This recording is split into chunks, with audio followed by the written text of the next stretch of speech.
نحمده ونستعينه ونستغفره ونؤمن به ونتوكل عليه ونعوذ بالله من شرور أنفسنا ومن سيئات أعمالنا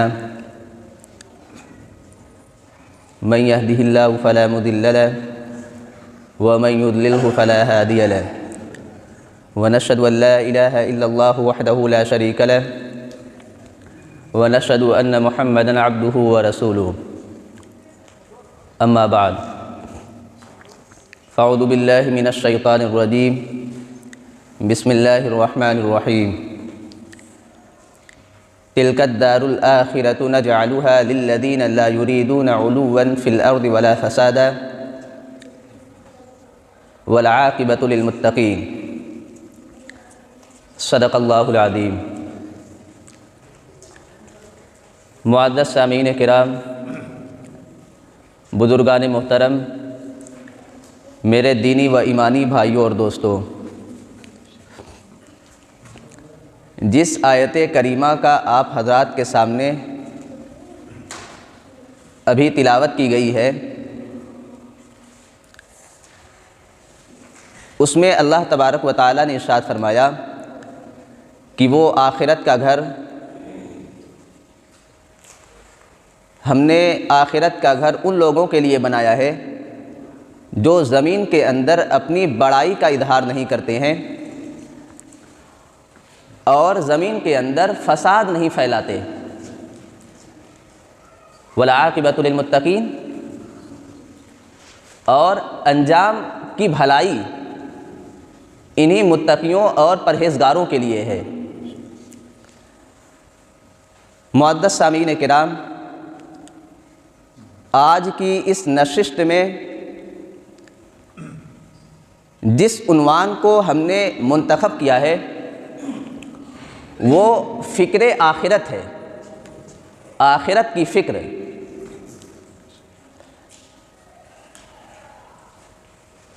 دنیا کے اندر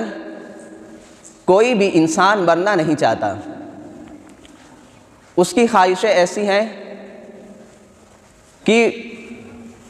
اس کے جسم کے اعضاء کمزور ہو گئے ہوں،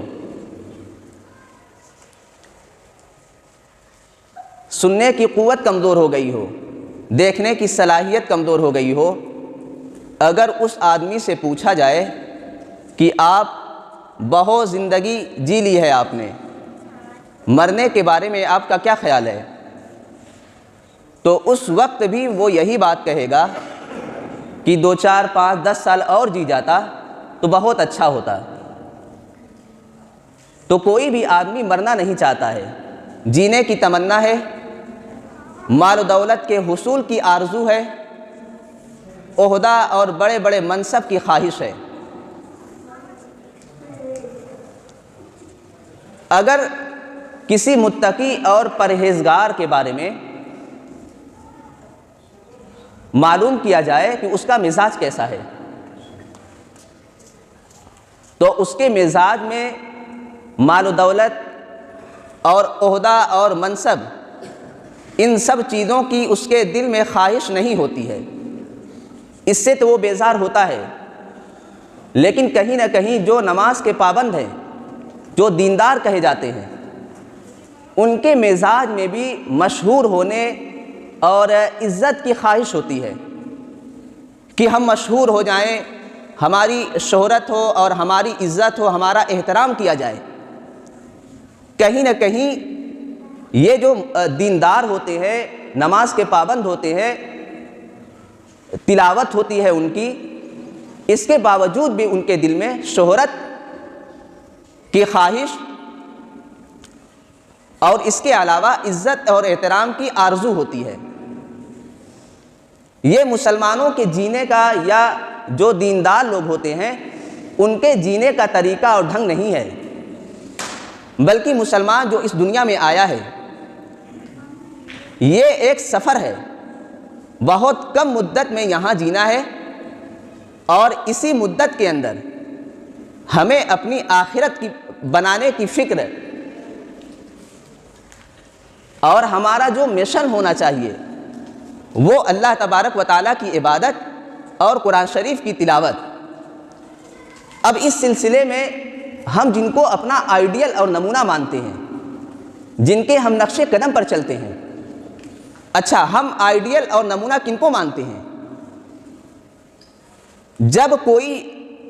بات کہتا ہے، کوئی مشن لے کر کے اٹھتا ہے، تو جب عوام میں عام لوگوں کے سامنے اپنی بات پیش کرتا ہے تو سب سے پہلے وہ عمل کر کے دکھلاتا ہے کہ میں جو بات کہہ رہا ہوں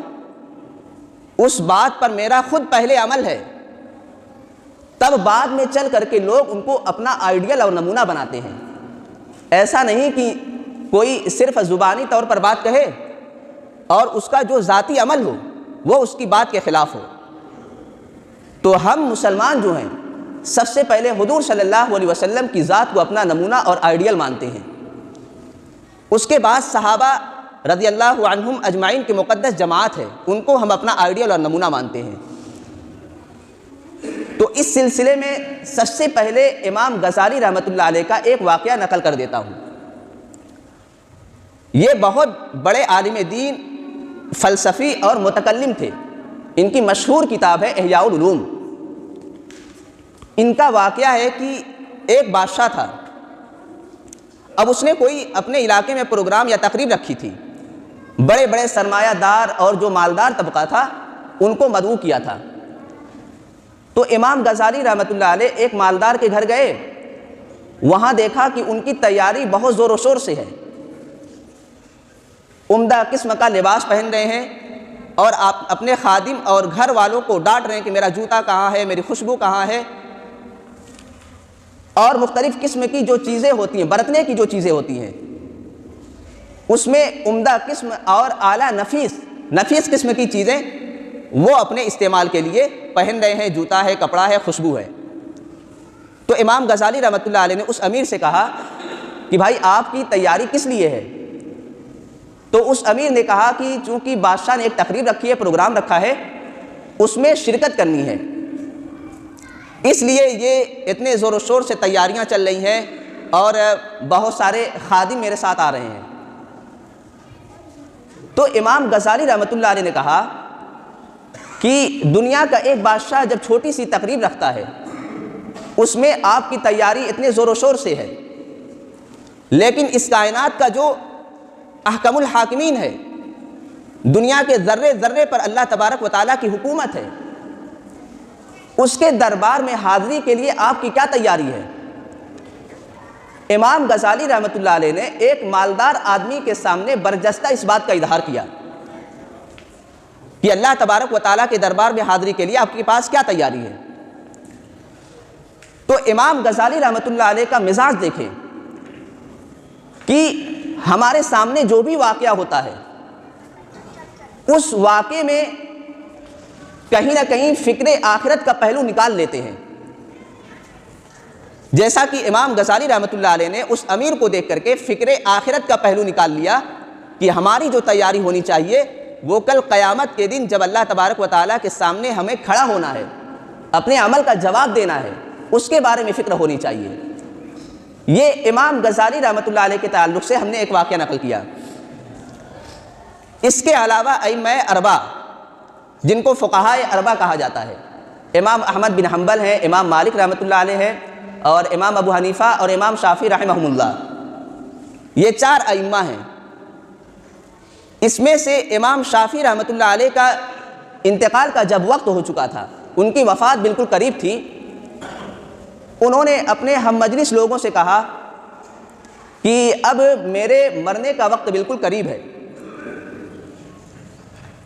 تو وہ اپنے نفس کو مخاطب بنا کر کہہ رہے تھے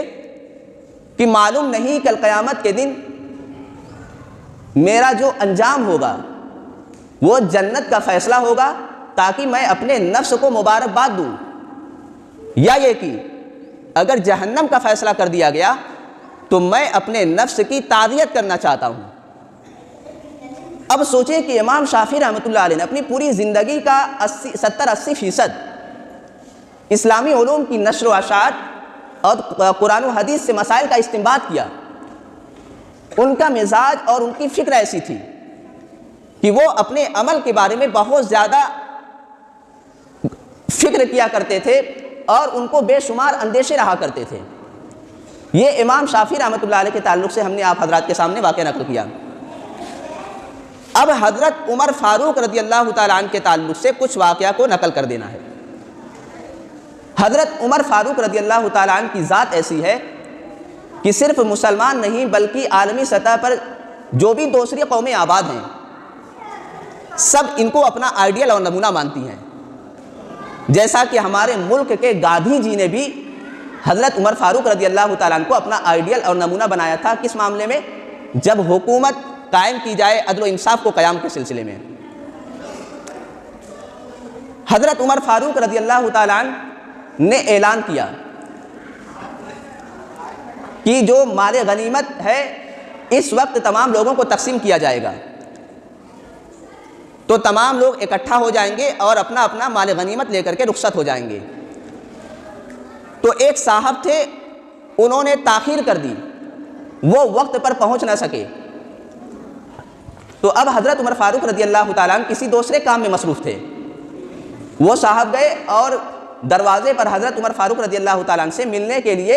اصرار کرنے لگے کہ مجھے ان سے ملاقات کرنی ہے۔ تو حضرت عمر فاروق رضی اللہ تعالیٰ عنہ باہر آئے اور جب انہوں نے مال غنیمت کا مطالبہ کیا تو حضرت عمر فاروق رضی اللہ تعالیٰ عنہ نے غصے میں آ کر کے ان کو ایک درہ لگا دیا۔ جو جن کا دل